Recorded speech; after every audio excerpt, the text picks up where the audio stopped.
Looking for the king of podcasts? You're at the wrong channel. Looking for good ideas for life? You are far from good hands. If you think the listener is always right, you are far from the right place. Hosted by a Northeasterner by birth, a rebel by choice.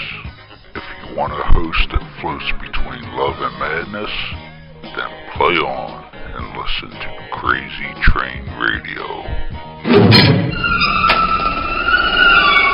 What up? Excuse me while I whip this out. Oh, gnarly! Say what again? Say what again? I dare you. I double dare you, motherfucker. Say what one more goddamn time. I knew it. I'm surrounded by assholes. And good evening, friends.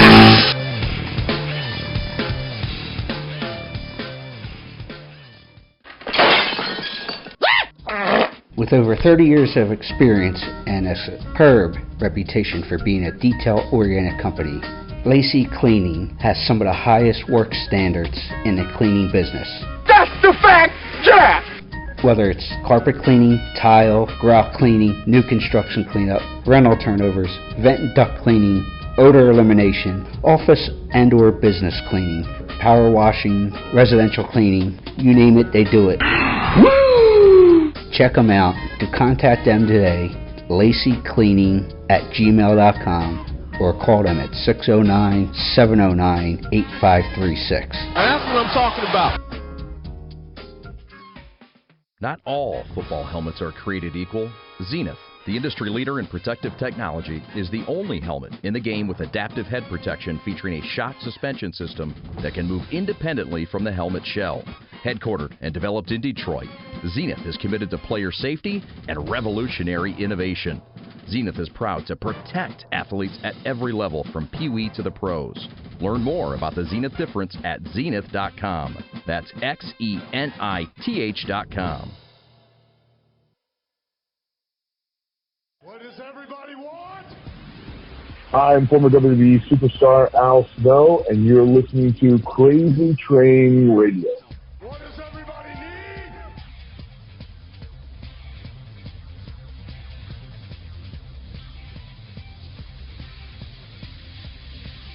What does everybody love?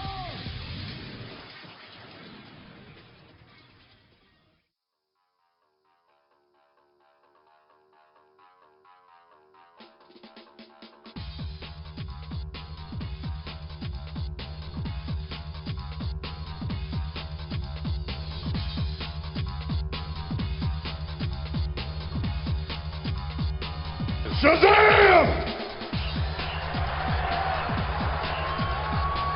Well, I don't get this, JR. I don't either. I really don't. Do not fear, citizens. Avatar is here. This is sad. Really sad. I am here to protect the World Wrestling Federation from evil. From bad doers and giant nuclear monsters spawned in Japan. What? He's lost it. So rest your weary heads, citizens, because Avatar is here. Wait a minute. You're Al Snow. We say in Oklahoma he's goofy as a pet coon. The hell am I doing? There you go. Where the hell am I at? Almost like he's hallucinating or something. Oh my God, no! Oh no! What am I wearing the genie pants for? He just realized. Oh Jesus, no! Please help me! Oh my God, the last time they made me wear this outfit, you could have stuffed a magnet up my ass and drugged me through Fort Knox and I still wouldn't have drawn money. Oh please, God, no, not again. This has got to be a bad dream. Tell me this is not happening. I am not Avatar again. I am not Avatar. You don't even know who he Oh is. God, this is really, I'm really losing it now. Does he not? He had to get himself dressed and come out here. Did he not know what he was doing? Well, he lost his dog. He lost his poor little dog, and it's barking. And now Al's barking.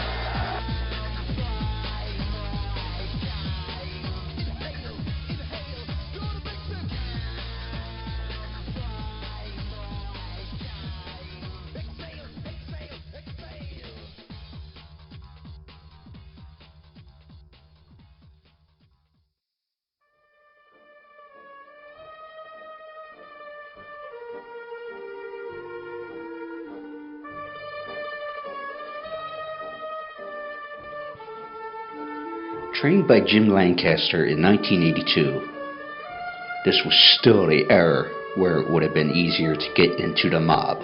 Al Snow has since accomplished many things.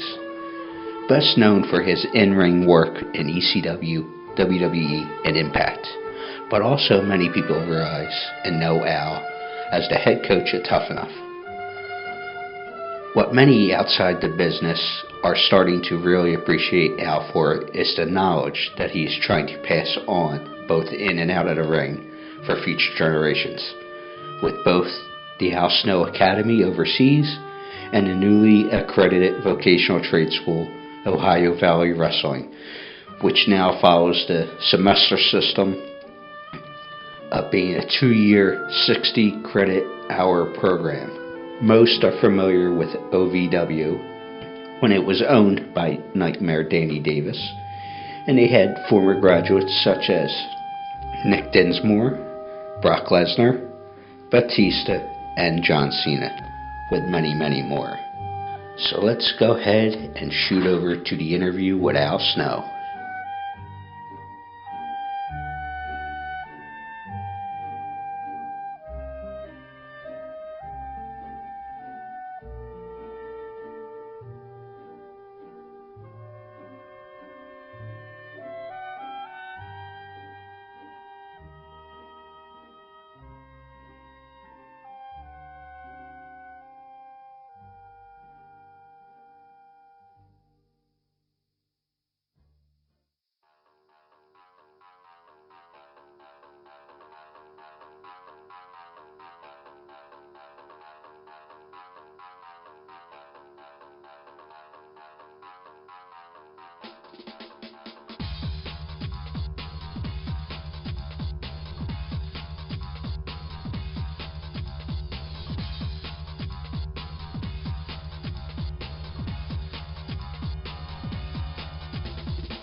All right, folks, his book, which recently had come out, I guess, within the past 2 months or so, I shouldn't say I guess.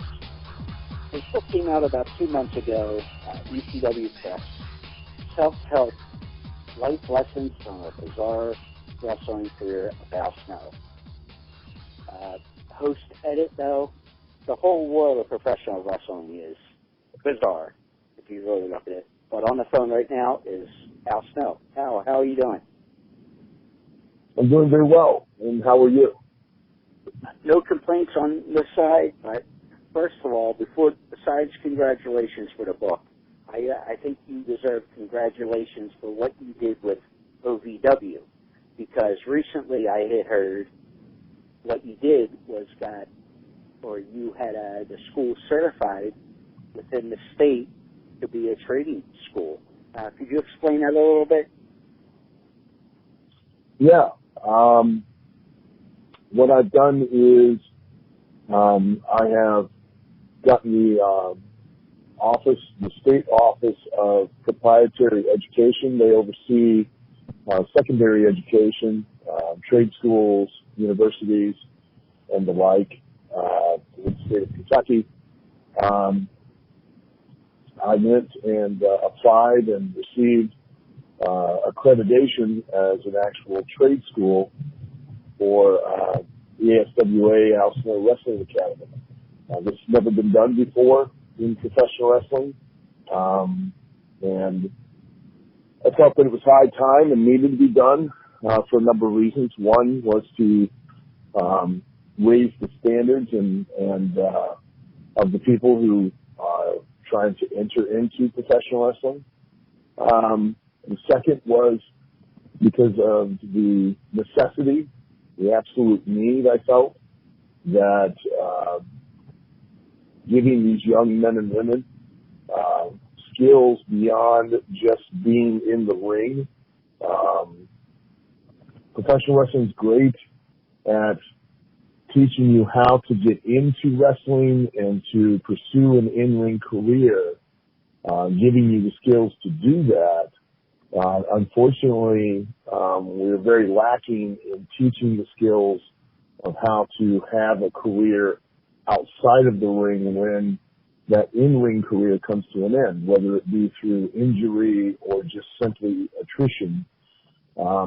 You're going to have a time where you can no longer be a performer. And I'm hoping that by giving these additional skills through a 2-year accredited course, that will be able to help these young men and women at the back ends of their career continue to have a productive life and a passion that they can follow and enjoy. Well, that's an awesome idea. Well, when you bought OVW, for those who don't know, I guess it was about a year or so ago, Al had purchased the OVW that's been known as a training territory from Danny Davis. Was this one of your first goals to, hey, you know what, if I'm getting into buying the school and the training and everything that goes with OVW, I want to try to make this an accredited school? Yeah, absolutely. It was that was part of the plan right from the start. I've always felt like and held the opinion that professional wrestling training is not the same as if you wanted to pursue, say, MMA or boxing or martial arts or something of that nature. You're learning a physical skill to perform an athletic endeavor, where in professional wrestling training, you're being taught skills to not just perform an athletic endeavor, but you're learning to perform that athletic endeavor to pursue a career, a vocation, an avenue to, make money for the rest of your life. And so you're learning a trade. And I felt like, that needed to be done. The other reason why, and this will be a little controversial, is because of the fact that I don't think the professional wrestling has any standards anymore. The door is wide open and everybody can walk through. They can, the only standard, both by the professional wrestlers themselves and by the professional wrestling trainers and by the actual athletic commissions, is to say, if you can pay your money, you can walk in and you can be a professional wrestler. The bar has been lowered so far that we now have people who are in professional wrestling that are in no physical or athletic condition to be in the ring performing, and are putting themselves and the other people that they're in the ring with at physical risk of suffering life-altering injuries. And I find that unconscionable. I find it insulting and appalling that a person who wants to be, let's say, a hairdresser or a barber or a masseuse in any state in the Union of the United States has to go to an accredited school, be taught by an accredited teacher, and then have to finish a certain number of required hours of training, and then a certain number of hours of residency before they can even go and take a test to be a licensed vocation. In professional wrestling, all you have to do is, if it's in a state that you have a commission, is take a physical at the most, pay your fee, and you've now become a licensed professional wrestler. Of course, you have to attend some training school that has no standards that it has to meet, and be taught by a trainer that isn't required to meet certain standards as well. And I just find that very, very appalling and very upsetting. And my goal with OVW is to change that and to raise the level for everyone. I feel that all boats rise as the tide comes up. And I want it to be, I want professional wrestling to be held in a higher esteem. I want it to be something that you have to aspire to, that not just everyone can get to do the way that it used to be. Now, do you think that you've made this headway, and I'm going to move on after this, but do you think other legitimate schools, say a la Danny Cage over at the Monster Factory, or even the Performance Center for WWE, now that you've made this transition to make it a trade school, essentially, that, hey, since these other schools are teaching other things besides the wrestling and the technique and everything, hey, maybe we should do, has anybody reached out to say, hey, how did you go through this process that, maybe we should look at going this direction as well? Yeah, no one's reached out to me yet, but I hope that everyone does. I hope that, this starts a trend, and because it's only going to make things better for professional wrestling. It's only going to make things better for the fans. It's only going to make things better for the young men and women who are entering into the vocation of professional wrestling. That, not just to learn the in-ring skills, but to learn, all of the backstage skills, learning how to operate a camera, writing, sound, learning how to direct a show, live event management, social media management, learning how creative writing, formatting a television show, so that way they have a better understanding and a more clear vision of what it takes to put the show together, so that they know then when they're in the ring how better to perform and utilize the time that they have in the ring to take advantage of the opportunities they have. Without having that experience or that understanding, they won't, they won't quite understand, hey, I need to make sure that when I'm in that ring on a television show, that here's the reason why I need to, work towards the cameras, make sure that they see me in a certain way. Because instead of trying to explain that to them, now being a cameraman themselves and knowing what they're trying to look for and what they're trying to capture as a cameraman, they now as a performer can know what they need to do to help that cameraman get what he's looking for to be able to sell the product, which is ultimately them.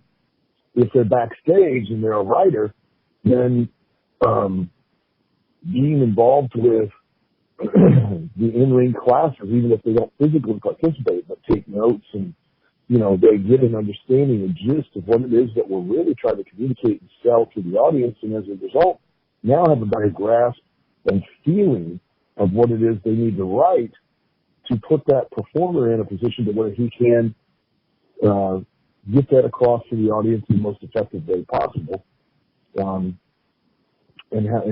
so that the art of professional wrestling doesn't get lost. It actually just the performance of it just gets better and better, because everyone that's now a part of the show has a real grasp and understanding and relationship with what it is that we're trying to communicate to our audience.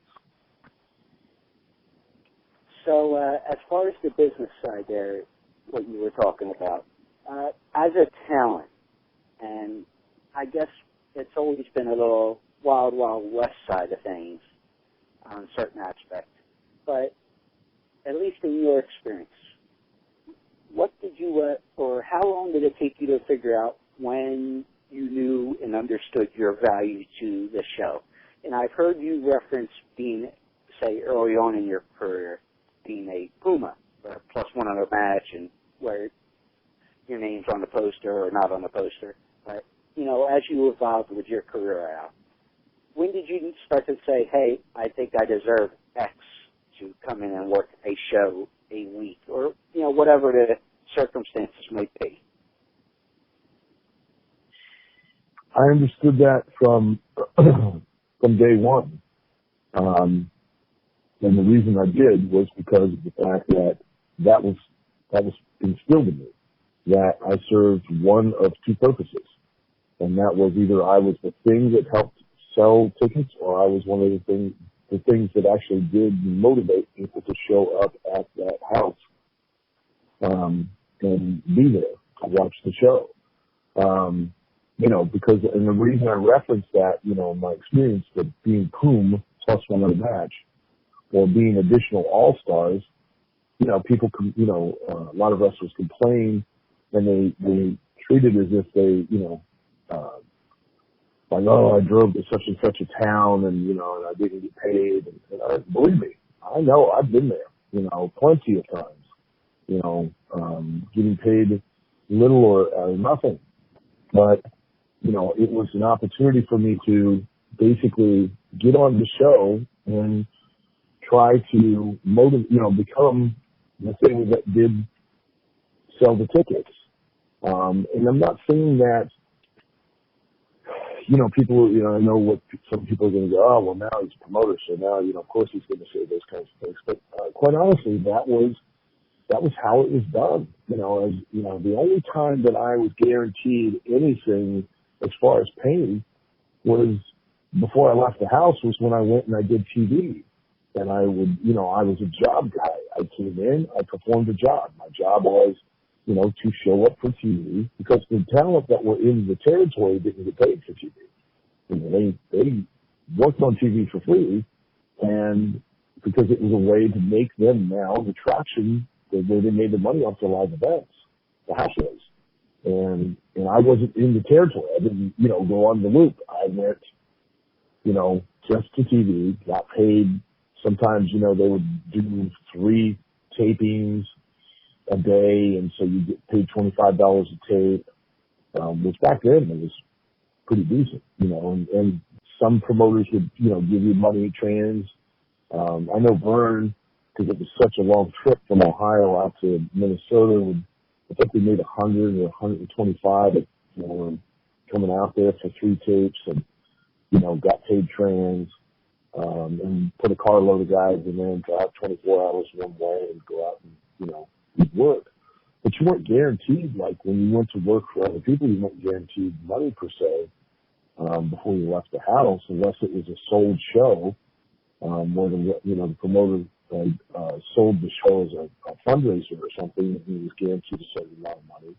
You might be guaranteed given a certain guarantee that that you'll make this much money when you come into the territory, but if the houses were down, you didn't make that money, because the money wasn't there.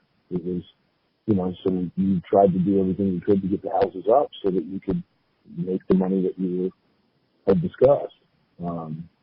You weren't paid whether, if there's 10 people in the building, you're not going to get paid, $1,000. Because 10 people showed up. You got to get 1,000 people to show up to get paid a certain amount of money. So, and you mentioned there. I know that's a controversial opinion to have these days. I'm sure because the mindset has become, that this is more like, and the belief is that as a professional wrestler, and then you get booked, that it's like a job. Like, say for instance, you're going to go to Walmart or some other place and you're an employee and, and you show up and, you're entitled to get paid X amount of money per hour based on whatever position you have within the company and whatever number of hours you work, whether you're actually producing anything or actually serve a purpose and just show up and put your time in, you're entitled to getting a paycheck. In professional wrestling, you're not an employee.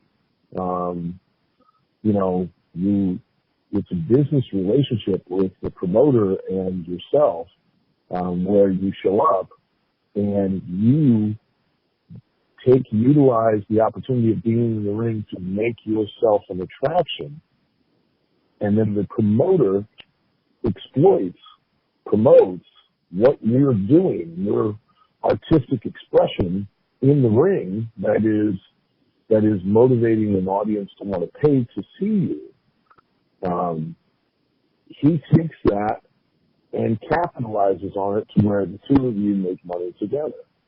And that's, I love the term that so-and-so got fired from whatever organization these days, then you can't fire a professional wrestler. You can release them from their contract, from their obligations, you know, but you can't fire them. And to that point, let me make it perfectly clear, because I know people are going to freak out and have a fit, you know, in regards to like WWE, you know, they operate on a completely different level, and they have a contract that is on a completely different level that, you know, they should should do more to take care of their wrestlers as far as, you know, insurance and et cetera, because, you know, they've limited or locked those people down to where they're no longer independent anymore. They're still contractors, but they're not independent anymore. Exactly. You know, they're not free to just come and go as they want, and they're not, you know, and they're not free to work for whoever they want whenever they want anymore. But they're still not employees. They're still contractors. They're just not independent contractors anymore. Well, you know, and I could keep you on the phone all day. The book Self-Help, My Bizarre Life in Professional Wrestling. But my one other question for you, and this is something I noticed, and this was years ago I noticed. I've never been in the business per se, but I was in the locker room and such, you know, because I was helping a promotion out from time to time, and it was mind-boggling to me. And mind you, I even say this was 15 years ago. And when you compare, as far as the younger guys not knowing, at least in my perspective, there was also vets in the locker room. Your Terry Funks, your Sabus, you go down the line at these indie shows, and yet the young guys seem to have that etiquette as far as dealing with the vets and whatnot. But yet, I had a little bit of an understanding of showing the respect and just the different things. Has that changed as far as locker room etiquette, and are you trying to teach that within your school? It has changed, yes. A lot of rules of conduct within the wrestling business have changed, are disappearing, because the sense or the understanding of the real art of what we're trying to do is being lost, because it's no longer being communicated, being taught.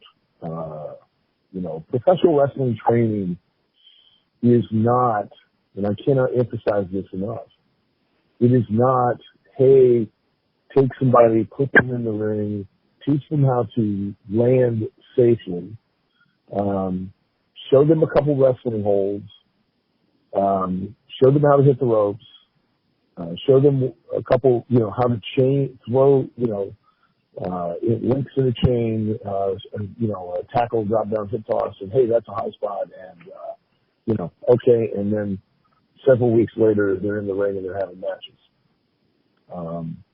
That's not how you teach or train prospective professional wrestlers. They have to learn their basics, the fundamentals. They have to learn how to walk properly in the ring. They have to learn timing, distance, because no matter what the fighting style is, and professional wrestling, quite honestly, is legitimately a fighting style. And why do I say that? It's because the only thing that is fake, which is a complete misnomer, the only thing that is misrepresented is that we know the outcome before we go in the ring. But quite honestly, 98% of the actual stuff that we do physically is quite real and is quite applicable in a realistic fashion. It is the intent behind what we are doing with it that is not real. We're not intending to go out there and beat another person. We're going out there to use that to communicate a story within the context of a competitive situation. That's entirely different. But that does not take away the reality of a headlock. It doesn't take away the reality of knowing how to position your hips and your feet when you have that headlock on so that you can maintain balance. It doesn't take away from how to walk in the ring properly when you never cross your feet. Because that reality is that by doing something as simple as crossing your feet in the ring, you're putting yourself at risk of great harm and injury. By twisting up your ankles at an improper time, or getting where the padding slipped apart, or you've caught your toe in the canvas, and then because you're off balance, your feet aren't directly into your hips, you fall into your opponent, and you fall down when they're all the way across the fucking ring. There is a purpose for showing every little detail, including up to the understanding of how to conduct yourself and how to behave as a professional both in the ring and outside the ring, because there are a certain etiquette. And the etiquette was put there, developed, created over the years to help maintain your sense of self. It's, you live the gimmick. Because that's another controversial thing these days. But you basically are, and for all intents and purposes, you're not just an actor. You're a method actor. You dive in and live the personality, because it is, quite honestly, it's not a character, it's you. The you with the volume turned way up. You have control over that dial. And you have to believe in yourself and who you are, and you have to believe in why you're doing it so much, because you need that audience to believe in who you are and why you're doing it so much, that they will then invest emotionally in you. Because an audience doesn't pay one single dollar. They do not pay to see what you do. They pay to see who you are and why you're doing it. And in order for them to do that, they must believe in it. And in order for them to believe in it, you must believe in it. And all of the etiquette was set up to prevent you from starting to lose your grip and starting to believe your own publicity. Really buying into and believing that you're bigger than the show. That you actually go out there and truly win in the ring, when you would not be doing anything or being what you are if it weren't for the other person and the people around you. And that's a fine line that a lot of performers in the years past have found it hard to walk, and have found it, easy to cross over on the other side. When you get those performers who do that, it makes it difficult to do business. And that ultimately, at the end of the day, is the tantamount most important thing, because everything we do is to do business, to motivate more people to want to pay to see us on a larger venue, to make more money, to give us the resources to continue to operate and allow us to do what we love to do. Because without an audience, we are useless. We have nothing. We can't do what we love to do. Well, if folks, you want to get his books at Amazon.com or any other bookstore. But also, folks, remember that if you want to be inconsiderate, go and do things like bring in to shows tasers, midgets, and animals. Which, yes, there's stories on that in the book. I don't have time to get into it, or I couldn't eloquently tell those stories like Al does. If you've ever heard him tell stories. Al, thank you so much. Oh, thank you very much. I appreciate you having me on and giving me the time. What does everybody want?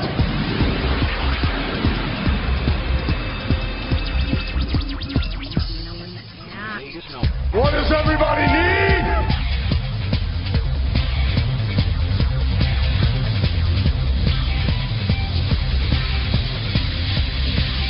What does everybody love?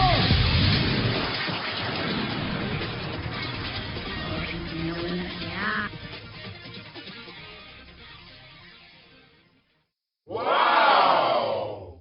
Thinking your day is bad and really looking to make it worse? Why not try downloading this new classic set of music that will be dropping so far off the charts, there's bound to be injuries. Now that's what I call depressing. Is gonna make those who are even close to having the slightest glimmer of hope want to jump off the highest of planks. For those that are getting Now That's What I Call Depressing, you'll be getting that song that reminds you of that relationship with those cougars, Wrinkled Ladies.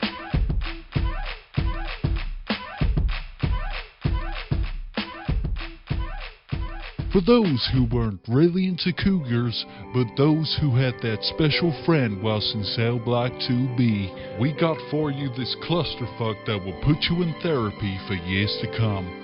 With cheeks wide open.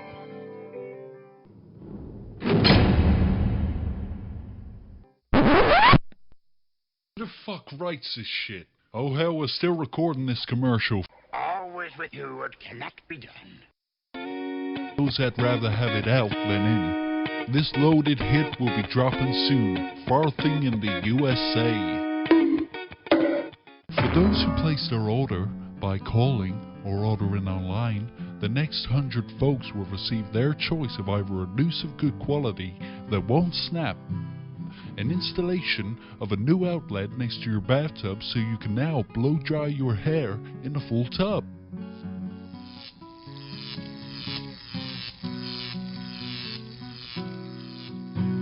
Or the choice of the right gang to just beat the fuck out of you. Call us today at 1-800-FUCK-THIS.